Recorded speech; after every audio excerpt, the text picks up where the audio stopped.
الحمد لله الذي وكفى والصلاة والسلام على عباده الذين اصطفى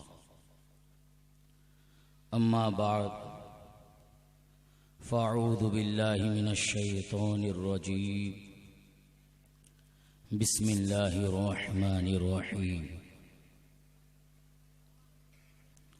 من يطع الرسول فقد أطاع الله صدق الله العلي العظيم وصدق رسوله النبي الأمين المكين الكريم ونحن على ذلك لمن الشاهدين والشاكرين فالحمد لله رب العالمين. رفیقان گرامی و عزیزان ملت اسلامیہ، کچھ عرض و معروض سے پیشتر آقائے کریم رؤوف الرحیم، دونوں جہاں کے مالک و مختار، وہ نبی جن کے بارے میں بریلی کے امام یوں عرض پرداز ہے، نعمت باٹتا جس سمت وہ ذی شان گیا، ساتھ ہی منشی رحمت کا قلم دان گیا. انہیں جانا انہیں مانا، نہ رکھا غیر سے کام، للہ الحمد میں دنیا سے مسلمان گیا. یا رسول اللہ، دل ہے وہ دل جو تیری یاد سے معمور رہا، سر ہے وہ سر جو تیرے قدموں پہ قربان گیا. اسی پیارے حبیب سرور کائنات صلی اللہ تعالی علیہ وسلم کی پیاری بارگاہ میں نہایت ہی عقیدت و محبت کے ساتھ درود و سلام کا ہدیہ پیش کرے اور پڑھے. اللہم صلی علی سیدنا محمد معدن الجود والکرم منبع العلم والحلم والحکم وعلی آلہ واصحابہ وبارک وسلم. حصول برکت کے لیے اور پڑھ لے صلی اللہ علی النبی الامی وآلہ وسلم. صلاۃ و سلام علیک یا رسول اللہ وسلم علیک یا حبیب اللہ. رفیقان گرامی و عزیزان ملت اسلامیہ، اللہ تبارک و تعالی نے ہمیں اس دنیا فانی میں پیدا فرمایا اور ہر فرد پر اس کے اعتبار سے رب تبارک و تعالی نے اس پر ذمہ داریاں رکھی ہے. اگر کوئی ایک گھر کا وڈیل ہے، گھر کا بڑا آدمی ہے، تو اس کے اوپر وہی ذمہ داریاں ہیں کہ پورے گھر میں اس کو کیسے ضابطے کو قائم کرنا ہے، اپنے بال بچوں کی تربیت کیسی کرنی ہے. اگر کوئی ایک محلے کا بڑا ہے تو اس کے اوپر وہی ذمہ داریاں رب تبارک و تعالی نے دی ہے. اس طریقے سے دنیا میں رب تبارک و تعالی نے ہر فرد پر ذمہ داری رکھی ہے، لیکن اہل سنت والجماعت مسلک اعلی حضرت کے پابند پر رب تبارک و تعالی نے سب سے بڑی ذمہ داری رکھی ہے اپنے دین و ایمان کی حفاظت کرنا. اللہ خود ارشاد فرماتا ہے، یمنون علیک ان اسلموا قل لا تمنوا علیک اسلامکم بل اللہ یمن علیکم ان ہداکم للایمان ان کنتم صادقین. رب تبارک و تعالی نے زمین و آسمان کو پیدا کیا ہے، دریا کی طغیانیوں کو پیدا کیا ہے، پہاڑ کی مضبوط پہاڑ کو نصب کیا ہے، لیکن سب سے بڑی ذمہ داری رب تبارک و تعالی نے احسان اس وقت جتایا ہے جب فرماتا ہے کہ میں نے اے محبوب فرما دو کہ تم لوگ مجھ پر احسان نہ جتاؤ تمہارا اسلام لانے کا، بلکہ محبوب فرما دو کہ ہم نے تم پر احسان کیا ہے، ہم نے تمہیں ایمان دیا ہے، ہدایت کی ہے. رب نے احسان نہ جتایا جب چاند و سورج دیا، رب نے احسان نہ جتایا جب رب نے فرمایا هو الذی جعل لکم اللیل لتسکنوا فیہ.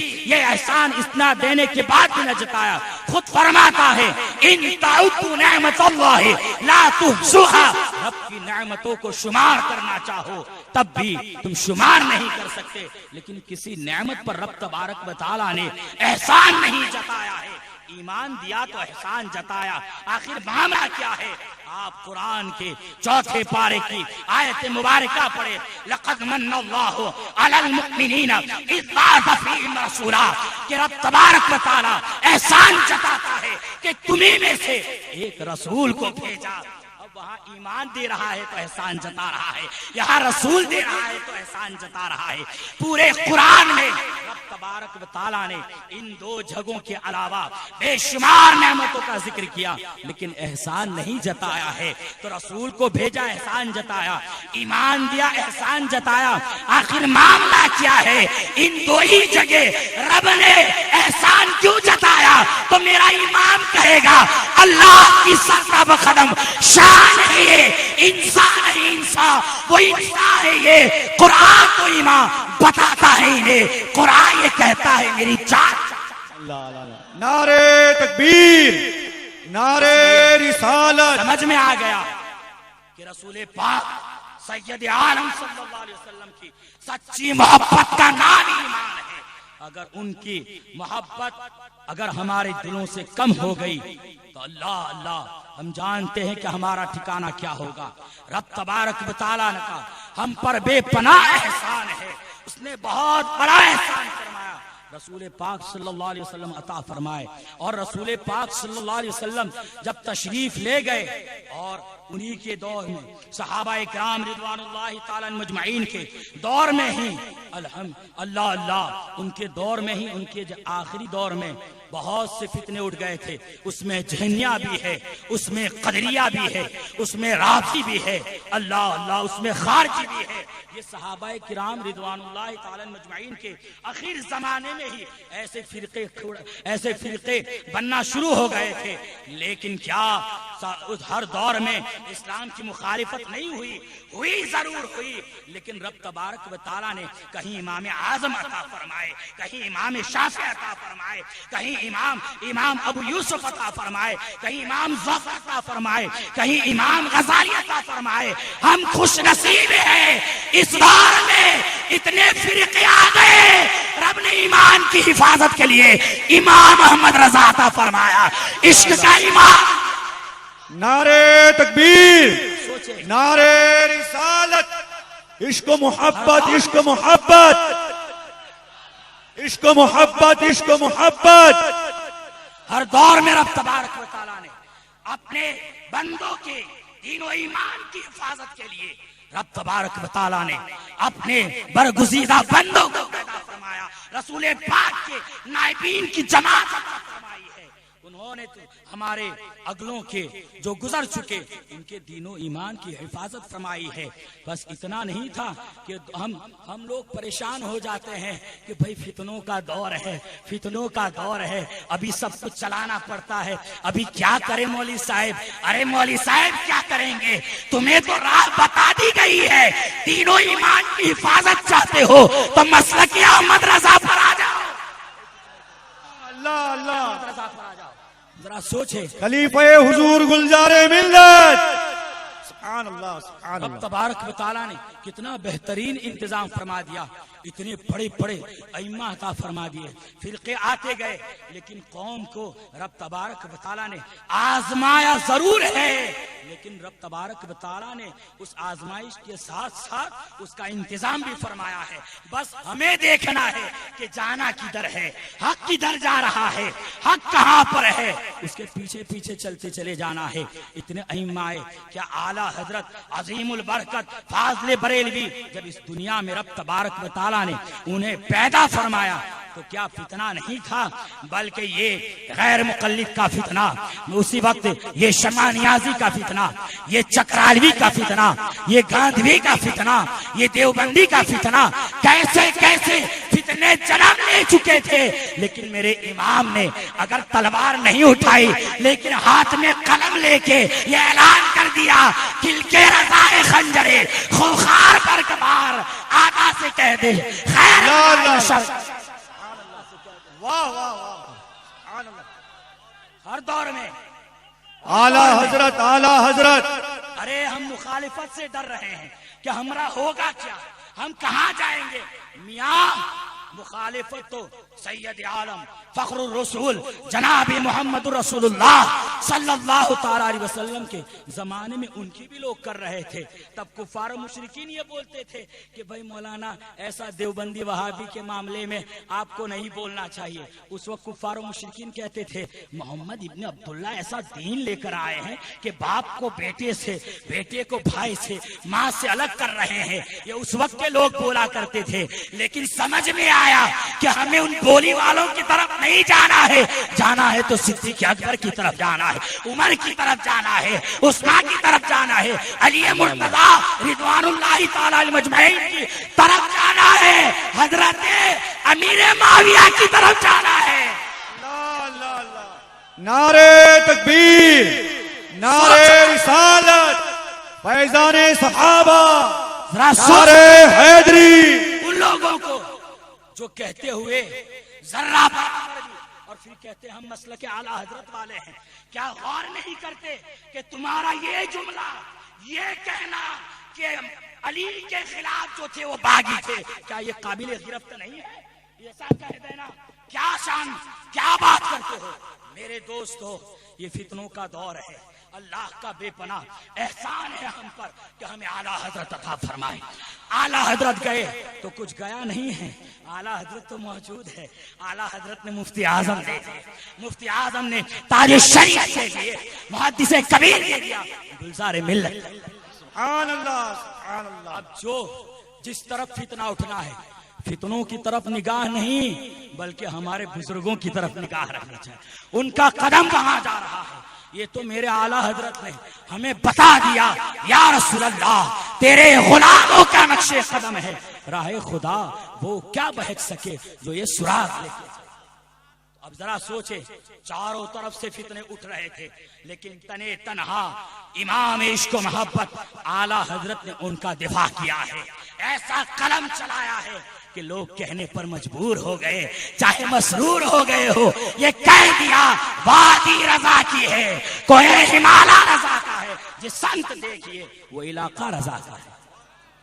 بتاؤ، اگر اعلیٰ حضرت اس دنیا میں نہ آتے تو اللہ ہی جانتا ہے کیا ہوتا، اللہ ہی بہتر جانتا ہے. آپ سوچے کہ اعلیٰ حضرت نے اتنے فتنوں کا دفاع کیا ہے تو ہمارے باپ دادا نے نہیں کہا کہ اعلیٰ حضرت کے پیچھے پیچھے چلو، بلکہ حرمین شریفین کے بڑے بڑے بزرگان دین نے فرمایا کہ ہندوستان سے جب کوئی آتا اور اس سے ہم پوچھتے کہ تم امام احمد رضا کے بارے میں کیا کہتے ہو، جب وہ کہتے، اگر اس کو پوچھا جائے اور ان کے چہرے پر جو خوشی کے آثار نمایاں ہو جاتے تو ہم سمجھ جاتے تھے کہ آنے والا اہل سنت والجماعت سے تعلق رکھتا ہے، اور اگر اس کے چہرے پر پس مردگی کے آثار نمایاں ہوتے ہم سمجھ جاتے کہ اہل بدعت سے ہے، یہ اہل بدعت سے ہم سمجھ جاتے ہیں. حضرات بڑے ادب احترام کے ساتھ میں بس آپ بیٹھے رہیں ورنہ وہ جگہ ہاتھ سے نکل جائے گی. ذرا سا راستہ دے دیں. حیدرآباد میں رہ کر کے جس نے بزرگوں کے آداب سکھائے، بزرگوں کی محبت کے سمندر میں غرق ہونے کی صلاحیت بخشی ہے، دنیا خطابت کی عظیم الشان تابندہ شخصیت ایک مرتبہ قریب آ کر کے بیٹھیں تو پھر آپ کا بھی تعلق مسافران حرم کے قبیلے سے جڑ جائے گا. ناشر مسلک حق و صداقت و اعلیٰ حضرت خلیفہ مولانا اویس رضا اشرف قبلہ جن کا تعلق حیدرآباد کی سرزمین سے ہے، ان کی آمد ہو رہی ہے. نعرے تکبیر، نعرے رسالت. دیکھیں آپ حضرات بہت کھڑے ہیں، تکلیف ہم کو ہو رہی ہے. اگر آپ کے پاس بیٹھنے کے لیے کچھ ہے، دیکھیں جگہ ہے سامنے، آپ وہاں سے دیکھ سکتے ہیں اور سامنے آ کر کے بیٹھ سکتے ہیں. بڑی نوازش ہوگی، مشائخ کرام کی بارگاہ کی تقریم میں بتانے کے اصول آپ ہم سے زیادہ جانتے ہیں. جناب جہاں جہاں جگہ دکھائی دے وہاں پہ چھا جائیں گے.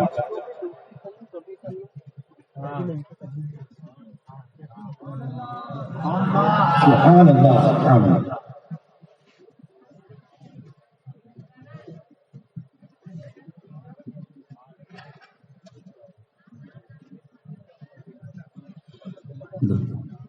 درود شریف اللهم صل على سيدنا محمد معدن الجود والكرم منبع العلم والحلم والحكم وعلى اله واصحابه وبارك وسلم. آپ سوچے کہ چاروں طرف سے فتنے اٹھ رہے تھے.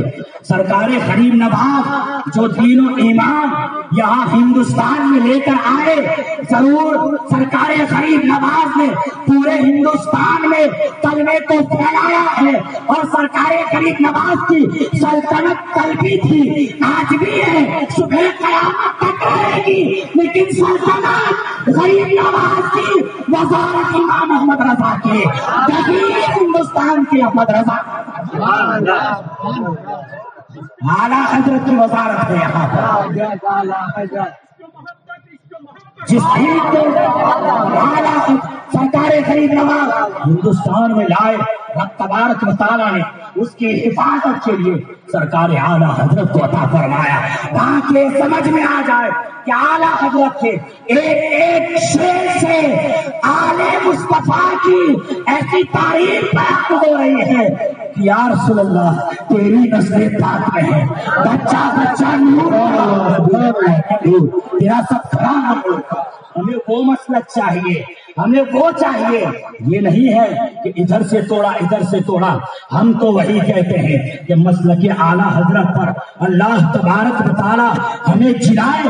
محدث کبیر تو فرماتے ہیں جتنی بچی کچی ہے، جتنی بچی کچی ہے، اللہ تعالیٰ مجھے مسلک اعلیٰ حضرت کی ترویج و ارشاد میں زندہ رکھے اور اسی کی ترویج و ارشاد میں ہمیں موت عطا فرمائے۔ تو جو رسول پاک سید عالم صلی اللہ علیہ وسلم دین لے کر آئے اور رب تبارک و تعالیٰ نے جس پر احسان جتایا ہے، اگر اس کی حفاظت چاہتے ہو تو اس دور میں مسلک اعلیٰ حضرت پر چلنا ہوگا۔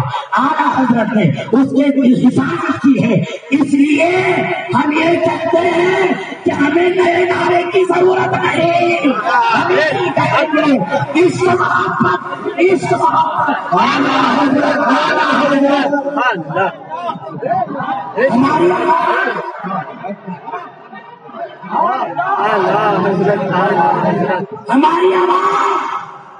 ہماری آواز بھولی ضرور ہے، پاگل نہیں،